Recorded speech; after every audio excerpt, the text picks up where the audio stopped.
Megastar చిరంజీవికి మాజీ ఉపరాష్ట్రపతి వెంకయ్యనాయుడికి జనసేన అధినేత పవన్ కళ్యాణ్ హృదయపూర్వక అభినందనలు తెలిపారు. అలాగే పద్మ పురస్కారాలకు ఎంపికైన తెలుగువారికి అభినందనలు తెలిపారు.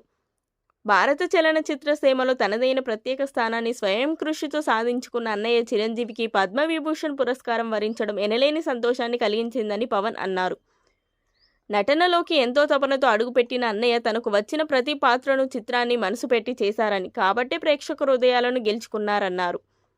సామాజిక సేవా రంగంలో అన్నయ్య చిరంజీవి చేస్తున్న సేవలు ఎందరికో ఆదర్శంగా నిలిచాయన్నారు. పద్మవిభూషణ్ పురస్కారానికి ఎంపికైన శుభ సందర్భంగా చిరంజీవికి హృదయపూర్వక అభినందనలు తెలిపారు. మాజీ ఉపరాష్ట్రపతి వెంకయ్యనాయుడు పద్మవిభూషణ్ పురస్కారానికి ఎంపిక కావడం, విద్యార్థి నాయకుడి దశ నుంచి ఉపరాష్ట్రపతి స్థాయికి ఎదిగిన వెంకయ్యనాయుడు సుదీర్ఘకాలం పాటు ప్రజా జీవితంలో కొనసాగాలని పవన్ పేర్కొన్నారు. ఆయన వాగ్దాటి, తెలుగు భాషపై ఉన్న పట్టు, కేంద్ర మంత్రిగాను విశేషమైన సేవలందించారన్నారు. రాజకీయ ప్రస్థానంతో పాటు స్వచ్ఛంద సంస్థ ద్వారా ఎన్నో సామాజిక కార్యక్రమాలు చేపడుతున్నారన్నారు. వెంకయ్యనాయుడికి మనస్ఫూర్తిగా అభినందనలు తెలిపారు. తెలుగు రాష్ట్రాలు, ఆంధ్రప్రదేశ్, తెలంగాణ నుంచి కళా సాహిత్య రంగాల నుంచి పలువురు పద్మశ్రీ పురస్కారాలకు ఎంపిక కావడం సంతోషకరమని వారందరికీ పవన్ అభినందనలు తెలిపారు.